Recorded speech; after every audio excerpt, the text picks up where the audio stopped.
Hi there! Welcome back to another episode of Footprints. I'm Yushan. Before I dive into today's story, I'd like to begin with a question for you. If you were to name one element that could best represent the place or the culture you come from, what would it be? Is it going to be a historic site? World-famous architecture? Or maybe a type of local food? For me, if I think about my hometown Beijing, I'm instantly drawn to the Forbidden City, with its walls painted in a warm, maroonish red with bright yellow glazed tiles on the rooftop. Still so stately and graceful after some 600 years. But for someone who is not so familiar with the city of Beijing, answers can vary, which leads me to wonder, what do we really look for when thinking about the elements that might represent our homes? And also, how might people from outside of my culture regard these elements differently? This February, I had the chance to express my curiosity to Shu Yong, the renowned Chinese modern and contemporary artist, who provided his insight on understanding such cultural icons. 比如说，像在国外街道上能看到的中国文字啊。 For example, when I travel abroad and see a Chinese character displayed on the streets, or sometimes red lanterns or the Chinese national flag hanging in front of embassy gates, it immediately relieves my anxiety and makes me feel quite safe, instinctively. Best known for his creative, large-scale public arts, as well as paintings of Chinese cultural icons like the Great Wall and different types of natural landscapes, the 50-year-old artist has been invited to many countries worldwide to present his works, give exhibitions, or to attend artistic events. When he's not traveling, one can usually find Shu Yong at an art museum named after him, located in South Beijing. A 5-story building displaying a great variety of his paintings, installations, and sculptures created in the past decades. Sitting in a bright and large meeting room inside the museum, we chat about how he came to realize the importance of the cultural icons, or rather, the cultural symbols, as he puts it, from his personal observation. 再加上我的英语不是特别好，所以我就甚至有一种出国恐惧症。 To be honest, my English isn't particularly good, and I'm bad at remembering the way and people's faces. So I've always been afraid of traveling abroad because I would easily get lost or fall into awkward situations where I forgot who the guests were even though I was just talking to them a few hours ago. Without the decent comprehension of the local language and culture, I felt as if there were invisible walls around me when strolling around a foreign country. However, I later discovered that seeing Chinese cultural symbols quelled my anxiety. To me, our national flag, a painting of a Chinese dragon or a panda, and Chinese cuisine are all cultural icons that have helped alleviate my nervousness about traveling abroad. It was through this understanding that I recognized the significance of cultural symbols. To him, these cultural symbols are a good representation of a sense of familiarity, reminding a nomadic soul that he is not that far from home. Meanwhile, Shu Yong also sees them as the simplest and most powerful means to visualize a type of culture and grow attached to them. He shares that his awakening to the idea reached a peak when he and his daughter went to watch a war movie. Seeing the battle scene, his child asked him abruptly, "Dad, why Superman or Iron Man couldn't show up in the movie and save the day?" At that moment, Shu Yong realized how successful the U.S. cultural symbols had become embedded in the mind of a young child, to the extent that she could naturally think of the American fictional characters as a heroic ideal, regardless of the context.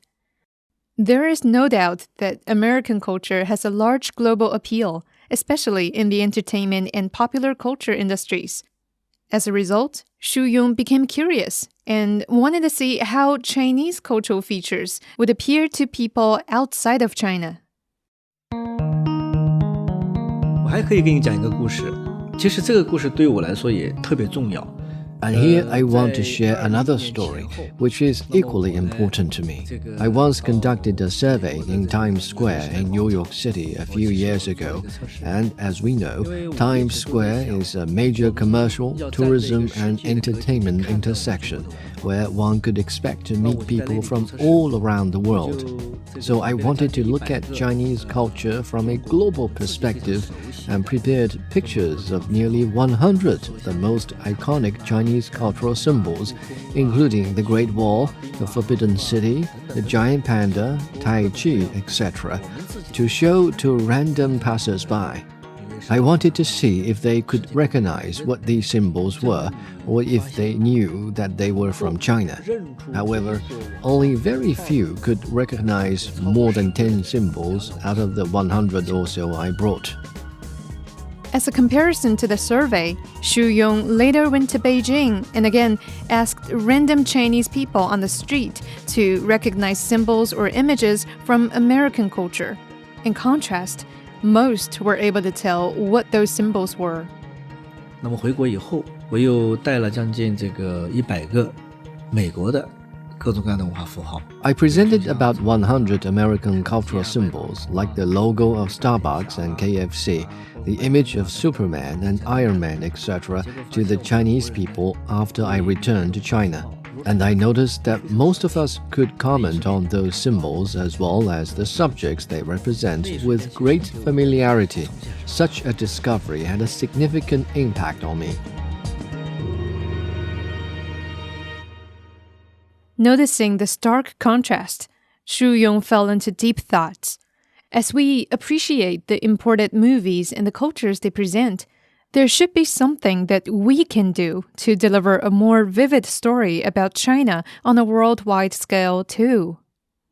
其实文化符号字看是有点抽象，但是对我的理解来说，文化符号是一种共识。 The concept of cultural symbols can be a bit abstract and difficult to illustrate clearly. However, in my understanding, the cultural symbols of a country stand for a set of values and form a guiding system in understanding this nation. We rely on symbols, likewise, whether it is a language or an image, to express ideas and understand the world. They are the important carriers of a culture, if not a civilization, that would eventually be passed on to the future generations. That is why I believe that there ought to be a group of Chinese cultural symbols that are credible, appealing, and respectable as the carriers to convey our values to the world as well.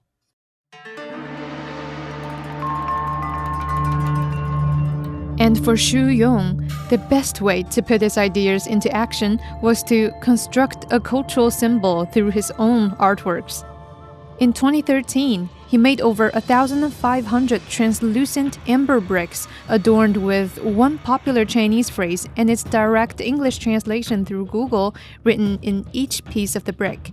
In this case, both the newly popular circulated phrases and the traditional Chinese quotations among the 1,500 popular terms all became subject to the machine translation that jumbled and displaced their meanings.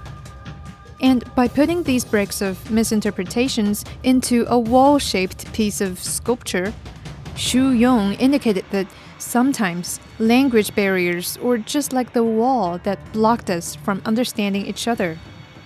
Dedicated to the China Pavilion of the Venice Biennale in 2013, therefore, this installation entitled The Gu Bricks became one of his most famous attempts, reflecting on the divide between Eastern and Western values and the Googleization of culture in contemporary world. Meanwhile, Shu Yong also shares that as much as he sees the 5,000-year-old Chinese civilization as a treasure house of cultural symbols, what we need to do now, however, is to rediscover Chinese culture under the context of the new era and explore the value of cultural symbols in modern times. Then, later that year, as his Google brick installation received worldwide recognition, such a symbol with a modern connotation arrived. 那么在13年， In 2013, President Xi Jinping proposed the Belt and Road Initiative, and my attention was immediately captured by the idea of it. I think the Belt and Road Initiative is just like a great bridge of connectivity, openness, and mutual development. That's when I had the thought of designing my next piece of work called the Golden Bridge on the Silk Road. I wanted to use the form of a bridge as a symbol that conveys the peaceful message that could be understood by all.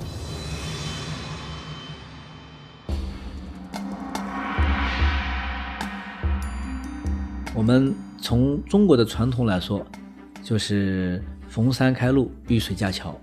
From the traditional Chinese perspective, we pave roads to traverse mountains and build bridges to overcome bodies of water, indicating that the bridge is a symbol of connectivity in traditional Chinese culture. Bridges are everywhere, in almost every city of every country all across the world. These days, it's also been given the modern connotation of communication and forming common consensus, and thus a very good symbol that delivers a sense of inclusiveness that could resonate with all cultures. Speaking of which, here's a quick shout out for another CGTN radio podcast that shares the same keywords called The Bridge, hosted by my colleague Jason Smith.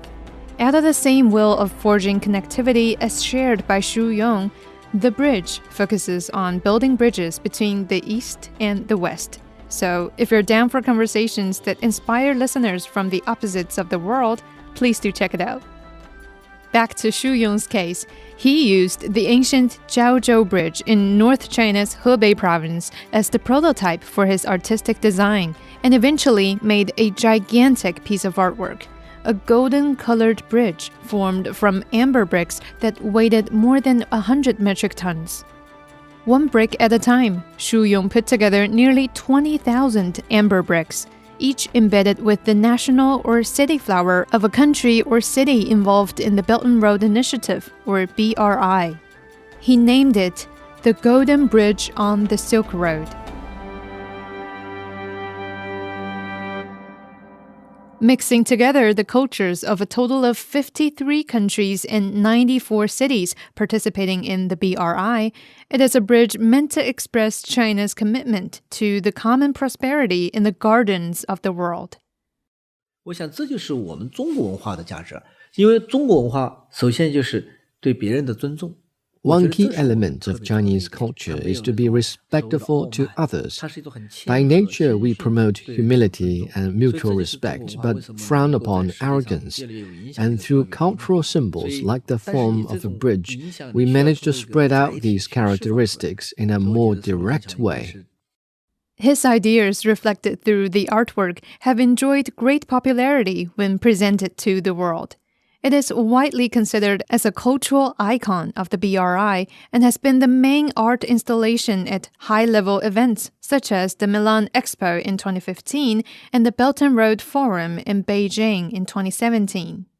而且你看我们在米兰展出的时候， When we were exhibiting the artwork in Milan, many foreign viewers were very happy when they saw the bridge. Many of them came up close to look for their own national or city flowers in the amber bricks. And once they found it, they were bursting into laughter, like spotting a joyful surprise. I think at that moment they realized our respect for their culture, and that, I believe, is the value of the Chinese culture. Born in Hunan province, where he learned ink painting when he was a child, Shu Yong enrolled in the Guangzhou Academy of Fine Arts to study oil painting as his major. However, he says he never sets limitations on his art, as he welcomes all flows of thoughts and artistic inspirations coming and going in his head. His artworks usually combine elements of China's political, economic, social, and media landscape, and vividly reflect the development process of the country. Since last year, Shu Yong has been a member of China's top political advisory body, the National Committee of the Chinese People's Political Consultative Conference, or CPPCC. As a quick intro to what it means to take on such a role, Members of the CPPCC National Committee usually come from all walks of life in Chinese society and are selected through consultation and recommendation. They have the right to make suggestions and criticisms about governmental department personnel, report and expose violations of disciplines or laws, as well as expressing opinions and participating in important policy and principle-related discussions. At the two sessions meeting last year, Shu Yong submitted a proposal for the very first time, indicating that the nation should establish a series of Chinese national cultural symbols to help the world understand China better. 2 months after the submission, his idea was selected as the key proposal from among over 4,000 proposals issued by more than 2,000 CPPCC members, further proving the country's increasing sense of cultural identity and its urgent will to enhance cross-cultural understanding. It's common to hear Western criticisms of China's governance model, often based on their values, and ignoring the fact that democracy can manifest itself in ways that differ from how it is understood in the West, as is demonstrated by two sessions participants such as Shu Yong. Continuing his role as a CPPCC member this year, he continues to seek new opportunities and enhance the idea of creating cultural symbols through his proposals. He says his goal for the next phase of his art creation is to study the designs and meanings behind other bridges in countries along the Silk Road economic belt and the 21st century maritime Silk Road. In doing so, he aims to put together amber bricks based on those other forms of bridges too in the near future, as a mean of passing on the Silk Road spirit of peace, cooperation, and inclusiveness. But apart from his own artistic expression, Shu Yong is also keen on other aspects of his political role, one of which is to make art more accessible to common people.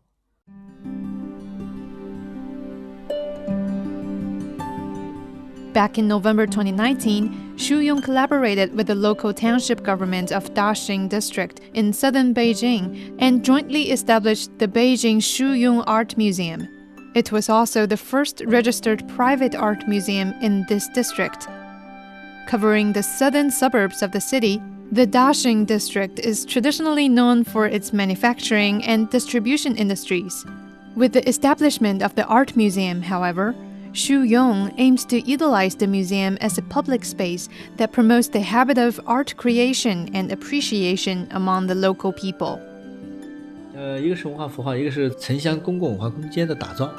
Apart from continuing to raise public awareness of cultural symbols, this year I also proposed the building of more urban and rural public cultural spaces in local townships. Take this museum as an example. Here I started a workshop where I could work on my proposals while interacting with the visitors and asking for their advice. I'd like to establish this public space better, serve the aesthetic needs of the local people, and I propose that more public spaces likewise should be built in local townships and enrich the people's daily lives. In this way, I feel like I combined my roles as an artist and as a CPPCC member. But of course, these works couldn't have been done merely by Shu Yong alone. 11年了，我们今年在一起合作是第11年了。11 years. This is going to be the 11th year of me working with Mr. Shu. Says Ma Jun, curator of the Beijing Shu Yong Art Museum, who leads a team of a dozen working to help manage Shu Yong's works while hosting activities at the museum. As Shu Yong and I wrapped up our chat in the meeting room, Miss Ma showed me around the museum, where we looked at Shu Yong's artworks and paintings and discussed the meanings behind them. Wait a minute. What is Mr. Shu doing out there? 他在拍雪景。哇！ Oh, he's taking pictures of the snow scene. It snowed just the day before, with piles of snow left on the ground, reflecting the golden rays of the setting sun, similar to the color of Shu Yong's amber bricks. And as we walked past the front gate of the museum, We saw Shu Yong carefully taking pictures of the snow on the ground with a serious look on his face. 我跟你说，舒老师有很多有趣的小习惯。首先， As far as I've noticed, Mr. Shu has many interesting habits. For instance, he loves taking pictures of the scenery around him, especially when he arrives at a new place or discovered new sceneries. I think as an artist, he's very sensitive to his surroundings, and taking pictures is his way of interacting with a new environment. It's also about collecting materials for his art creation. Almost bending over and kneeling onto the freezing ground in order to get his favorite angle of the snow scene, this 50-year-old man almost resembles a curious child at that very moment, who remains forever captivated by the world and is always so eager to capture the beautiful moments that best suit his immediate experiences. With his inability to remember faces, I have no doubt that he'll most likely forget about the way I look in a few hours' time. Nevertheless, being able to share this sheer moment of creation with the artist and follow him throughout his artistic narrative is, by itself, an inspiring experience for me. So, instead of stepping forward and interrupting his flow of creational thoughts, Miss Ma and I just quietly observed Shu Yong taking pictures of the snow from inside the museum, not daring to make moves or much of a sound for fear of distracting him.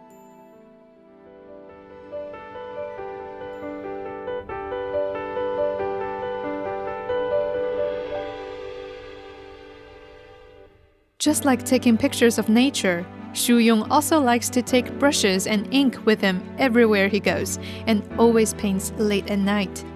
To him, the act of creating is a way of self-sublimation, just like the slow process of building up a vault of national cultural symbols, which, according to Shu Yong, will require the continuous efforts of generation after generation.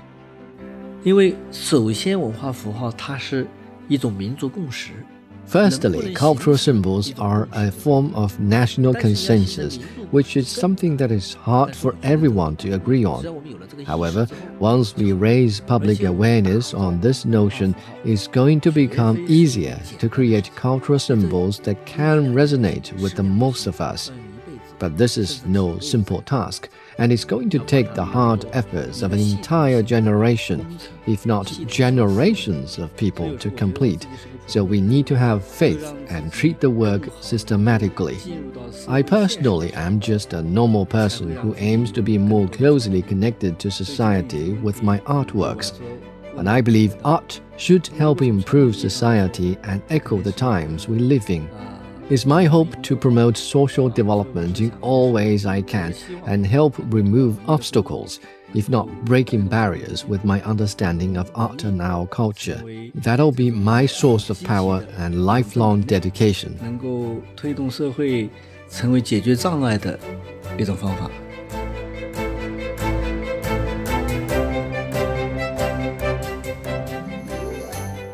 With that, we conclude this episode of Footprints. Thanks for listening. I'm Yu Shan.